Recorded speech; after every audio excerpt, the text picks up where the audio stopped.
2012 में महामहिम कलाम साहब जब हमको हमारे आर्ट को देखकर मुझे कॉल किए और उन्होंने जब बतलाया तो आर्ट पीस है और इसका प्राइस है 90,000 गाइस। 4 करोड़ प्राइस है इसका। This is art and here is art. Hello sir, कैसे हैं आप? सबसे पहले सर, आपका जो आर्ट है उसको तो सच में मतलब देख के लग रहा है, मतलब एक वाइब आ रहा है।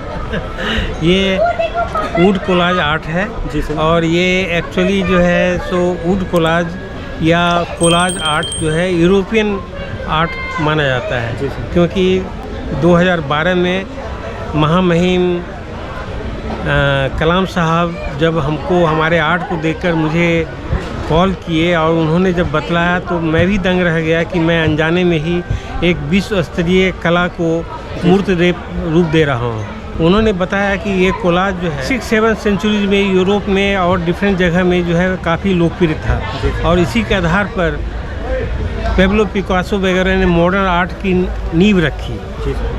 और उन्होंने बताया कि आपने जो इस कार्य को कर रहे हैं ये अद्भुत है और विश्व में अनोखा है, यूनिक है। उसका मूल कारण ये था कि हमने हर उन टुकड़ों को, लकड़ी के टुकड़ों को तराश कर सजाते हुए इस ढंग से असेंबलेज किए तो एक आकृति बन गई। और ये आकृति अपने आप में एक परिभाषा देता है, एक प्रकार का लेसन देता है, एक प्रकार इंस्पायरेशन देता है, एक प्रकार की यानी जिज्ञासा पैदा करता है कि एक्चुअली वास्तविक में ये कलाकृति अद्भुत हो सकती है।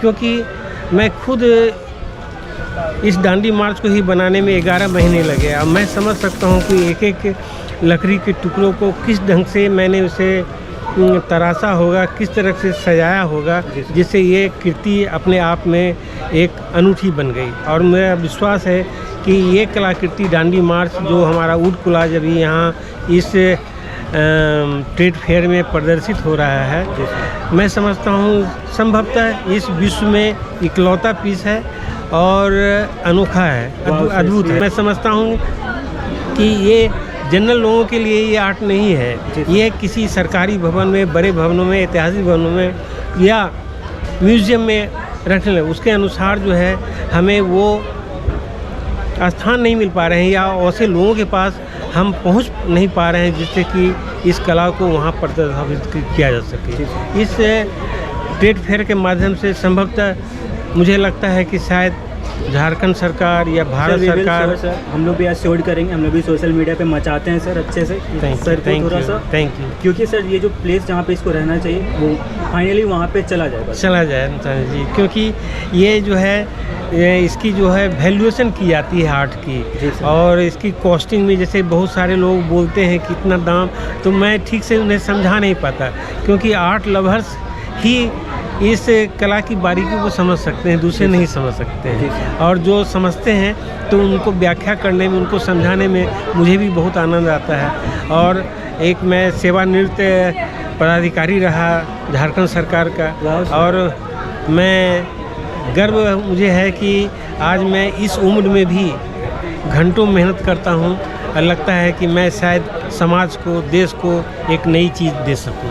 सर आप इस क्लास की सर आप तो मतलब समाज को दे ही रहे, जब आप जॉब में थे तब भी आपने दिया, जॉब छोड़ने के बाद भी दे रहे हो सर। तो हम लोग तो श्योर करेंगे सर कि सोशल मीडिया पे हम लोग मचाएंगे। Thank you very much, thank you very much. Best of luck sir. ये आर्ट की पहुंच होने चाहिए देश विदेश में। हमारी इच्छा है कि ये देश ही नहीं विदेशों में भी धूम मचाया और इसका मुझे गर्व होता है श्रेय लेने का कि इनका कलाम साहब का आशीर्वाद है। उन्होंने जो मुझे प्रेरणा दी जिसकी वजह से मैं इतना आगे बढ़ सका। वाह सर, मैं चाहता हूँ कि ये देश विदेश में मेरे को लग रहा है मेरा मोटिवेशन आ रहा है। अरे thank you, welcome sir, thank you very much.